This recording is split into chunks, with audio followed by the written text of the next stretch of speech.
Hello everyone, welcome to today's class. আজকে আমরা Microsoft ওয়ার্ডের সব মেনু অপশনস খুব সহজভাবে শিখব। This is the file menu.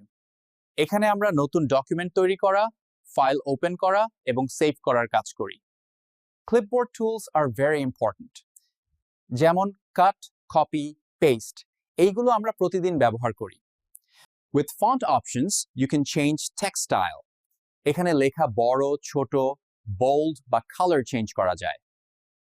These tools control paragraph layout. মানে লেখা কিভাবে বসবে সেটি এখান থেকে ঠিক করা হয়। Styles help you format quickly. Editing tools দিয়ে আমরা টেক্সট খুঁজে বের করতে পারি। Insert ট্যাব দিয়ে নতুন পেজ বা টেবিল যোগ করা হয়। রিপোর্ট লেখার সময় এটা খুব দরকারি।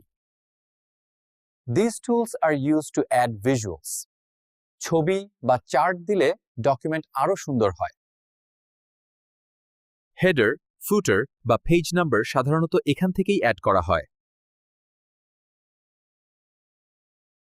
Design tab controls overall look. এখানে ডকুমেন্টের বিউটি বাড়ানো হয়। লেআউট অপশনস দিয়ে পেজ সেটআপ করা হয়, বিশেষ করে প্রিন্টিং এর আগে।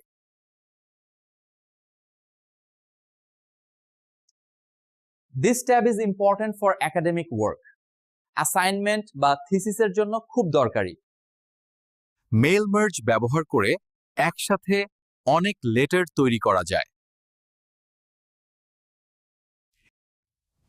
Before final submission, review tab অবশ্যই ব্যবহার করা উচিত।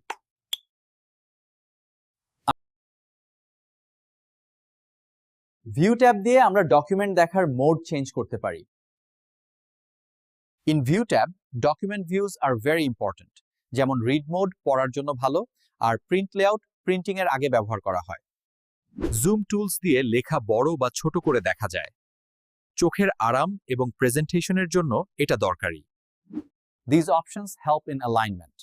রুলার দিয়ে মার্জিন বোঝা যায়, ন্যাভিগেশন পেইন দিয়ে সহজে পেজ খোঁজা যায়।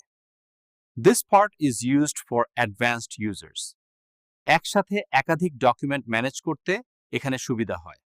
So this is the complete overview of Microsoft Word menus. আজকের ক্লাস এখানেই শেষ।